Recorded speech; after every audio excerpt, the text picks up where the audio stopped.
بسم اللہ الرحمن الرحیم۔ السلام علیکم۔ پاکستانی امریکن نیوز چینل کے ساتھ نیو یارک سے کیسر مصطفیٰ بھٹا۔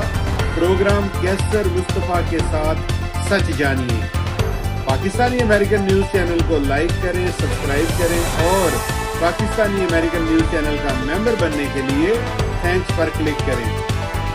غزہ سے اسرائیلی فوج کی ڈرامائی واپسی کے بعد اب مستقبل کا منظرنامہ کیا ہو سکتا ہے؟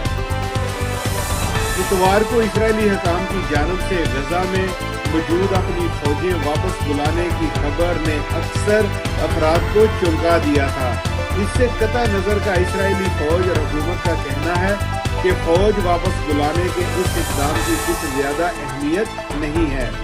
تاہم پوری دنیا جس نے اسرائیل کی جانب سے غزہ پر کی گئی بمباری کی شدت کو قریب سے دیکھا ہے، کے لیے یہ خیال کہ اب پورے غزہ میں اسرائیل کی صرف ایک بریگیڈ موجود رہے گی اس جنگ میں ایک بڑی تبدیلی کا آغاز ہے۔ اس کے علاوہ سب سے اہم بات فوج واپس بلانے کے اعلان کا وقت تھا۔ یہ فیصلہ اس دن کیا گیا جب حماس کی جانب سے اسرائیل پر کیے گئے حملے کو 6 ماہ مکمل ہو چکے تھے۔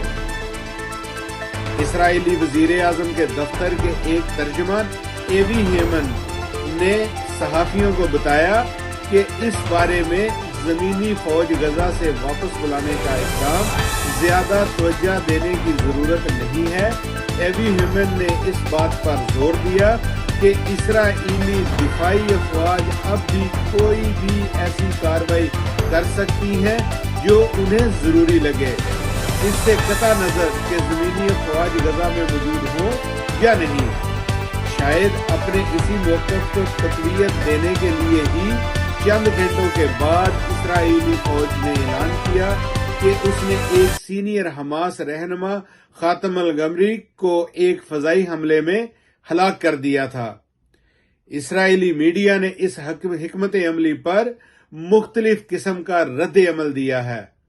اسرائیل کے دائیں بازو کے اخبار اسرائیل ہیوم نے فوجوں کے انخلاء کی وجہ اسرائیلی حکومت پر حماس سے جنگ بندی کے معاہدے پر اتفاق کرنے کے حوالے سے موجود دباؤ کو قرار دیا ہے۔